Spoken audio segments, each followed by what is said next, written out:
The new Apex Legends Hunted patch has just dropped, and today I'll be guiding you through all the changes alongside it. Howdy Legends, I'm Zephyr, and after this video, you'll be up to speed regarding everything Season 14, including Kings Canyon, nerfs and buffs, and of course, Vantage. But first, our question of the day. Which legend are you planning to main this season? Is it Vantage? Let us know in the comment section below.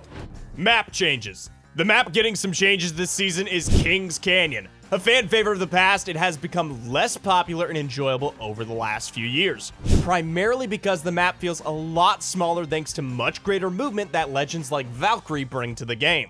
Kings Canyon also feels pretty unappealing to play thanks to the loot. With newer maps having stronger loot, KC has felt a little bit left behind. So, the Season 14 map update seeks to make Kings Canyon better to play, bigger, and contain better loot. The big update is the new and technically returning POI, Relic.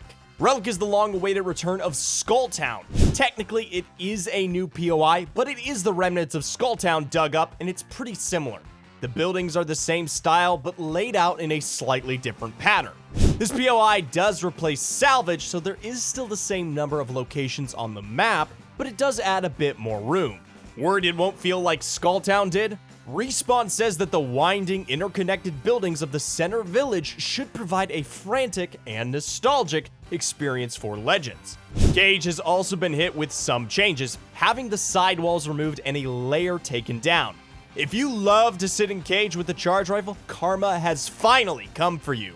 The rest of the changes, which includes the dismantling of the hillside POI near containment, are mostly designed to make the map easier to rotate around without getting stuck and reducing the number of third parties. A very common complaint about KC is that you can't shoot your gun without a pylon, and these changes should improve that. They also have addressed the weak loot. Some of the really overpowered spots like Crash Site and Spotted Lake have been taken down a peg and other areas up one. This includes reworking how much loot spawns where. Respawn says that the loot now should feel pretty similar to Olympus, which if true is a great change. Oh, and the skybox is now brighter and prettier. Do you need help advancing to the next level in Apex? Tired of being stuck in the lower ranks? ProGuides has expert Apex Predator coaches on deck to advance your gameplay. They can help spot flaws, give you detailed knowledge, and direct you on how to best spend your time to take your Apex ability to the next level. ProGuides is your one-stop shop for all things Apex Legends, as well as high-quality coaches that are in-game tips, tricks, and guides suitable for any level of player. So, whatever your gameplay needs, we've got you covered. Why not sit down with an Apex Predator and get their input on your gameplay? And you'll be climbing the ranks in no time. Check out the link in the description and let's go. New legend. With every Apex season comes a new legend, and next to join the Apex games is Vantage. The youngest legend so far, she is a hunter kit and will be a recon legend, meaning she can scan beacons. Her passive ability is called Spotter's Lens. When looking unarmed or through a mid to long range scope, she can see information about legends in her sights, specifically what shields they have and how many players are alive on their team. Think of it working like a Seer Tactical, so you can use it with no weapon. Because this is mainly used through sniper scopes, you also get a bullet drop indicator. Don't mess around with Vantage while she's holding a Kraber. Her tactical is possibly the cutest ability in Apex Legends. She is a little adorable bat companion known as Echo. Her tactical is called Echo Relocation. This allows her to position the bat and then launch towards him. Now this only works though if she has a line of sight to Echo. Then her ultimate. Known as Sniper's Mark, Vantage is a modified Sentinel. Shooting an enemy with this weapon will deal 50 damage and mark them. And it also applies a damage bonus for your whole team. So great to focus down a Gibby, Newcastle, or Caustic. Future shots from the sniper will then deal 100 damage to a target if they are already marked. Level cap. At last, the level 500 cap is finally raised. There's a new system sort of like Prestige in Call of Duty. Players can now level past account level 500 through 3 additional tiers of 500 levels, bringing the effective level maximum to level 500 tier 3. They're also adding 345 additional free packs you can unlock through leveling, meaning that everyone can get an heirloom for free. The total free packs is 544, 44 more than the 500 you need for an heirloom. Legend balance changes. Now, a moment of silence for Valkyrie mains everywhere. Valkyrie has been gutted and receives by far the biggest nerf in Apex since Seer's launch. Her jets have had the following changes. Acceleration on activation has decreased by about 8%, and fuel consumption on activation has been increased by 33%. Aerial boosting and strafing now take a 20% debuff when hit by slowing effects, and they of course have now added a third orange state to the fuel meter UI between green and red. Then, her missiles also have changed. The aim and turn slow has been removed, but the move slow duration has been decreased from 2.5 seconds to 2 once hit. They've also reduced the explosion radius from 175 to 125. And finally, a huge set of changes to her ultimate Skyward Dive. The height has been reduced by 25%, and the launch time has been reduced from 5.5 seconds to 5 seconds.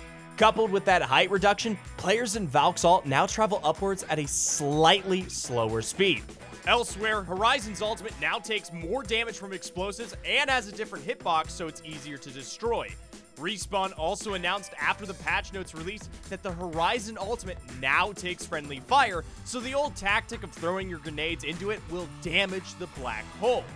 Newcastle also gets big buffs across all 3 of his abilities. First, his Revive passive. He's been increased in his movement speed during a revive by 25% and reduced turn slow while reviving by 50%. An increased white knockdown shield health from 150 to 200 and an increased blue knockdown shield from 250 to 300. On his mobile shield, the HP has been increased from 350 to 500 and the movement speed has been doubled. His castle wall now of course stuns more aggressively when it is electrified. And possibly the biggest meta change is with Maggie. Her Wrecking Ball now goes twice as far and deals damage to placed objects such as the castle wall, and it also destroys, yes destroys, Gibby's bubbles.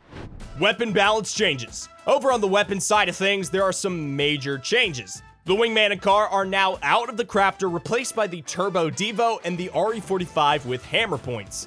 The Wingman is not back unscathed though, as well as the Car. The Wingman now takes sniper ammo, and sniper ammo though has been increased to 28 a stack and not 24. The Car cannot take barrel stabilizers anymore, but what it can take though is the new laser sight attachment. These reduce hipfire spread and can only be seen by your team. There are also care package changes. The Volt is now back on the ground and does 15 damage per body shot instead of 17. The G7 is also back on the floor, dealing 34 damage and with a smaller headshot multiplier than when it was in the package. The Mastiff stays in, but it has lost dual shell and the fire rate has been reduced. They are replaced now though by the buffed Bocek and Rampage. The care package Rampage will come with 1 thermite and does 2 more damage per bullet. The bow is returned back to the strong state it released in, doing 70 damage max for a body shot. The EVA 8 is back. Relegated to basically useless after a range of nerfs, Season 14 sees the EVA return to somewhat of its former glory. It gets a range of buffs as follows. Recoil improvements, and it now takes standard stocks, a fire rate increased from 2.3 to 2, pellet damage increased from 7 to 6, but a removal of 1 pellet from the blast pattern. The bolt though now does increase the rate of fire a little bit more. This should make the EVA able to at least somewhat handle a 1v1 with a Peacekeeper and even a Mozambique. Are you glad the EVA is at least somewhat back? The Spitfire now takes light ammo and mags, and the recoil has been slightly changed. There's also an L-Star buff. The mag size is increased and the projectiles travel faster. Plus, the bright red flash when hitting non-armored players is removed so you can actually see what you're shooting. And the Skull Piercer hop-up is back. The 30-30 Wingman and Longbow all take this attachment. Because of the dual shell though being removed, the 30-30 now gets this by default. They've also removed Deadeye's tempo and built this into the base Sentinel. There's also major changes to the gold bag and gold knockdown shield. The gold bag gets a new perk called Deep Pockets. This means that healing items stack more in your gold bag.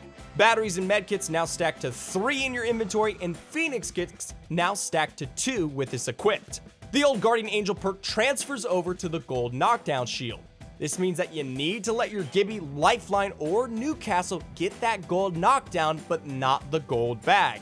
Other notable changes are to Arc Stars. They deal only 10 stick damage now, but detonation deals 75. Your aim isn't slowed on stick, but is still slowed on detonation. Crafting is also easier. Your team gathers materials like arenas, so you don't all have to visit each crafting source. Finally, the ring has changed. Ring 1 damage is now the same as Ring 2. The Ring 1 pre-shrink time has been decreased though from 180 seconds to 60 seconds. To compensate, the closing times have changed and are now as follows. Ring 1 closing times across the board: King's Canyon has gone from 410 to 432, World's Edge from 342 to 432, Storm Point from 415 to 435, and Olympus from 410 to 432. What do you think of the changes? Let us know in the comments section below. As always, I've been Zephyr, and we've been ProGuides. Peace out.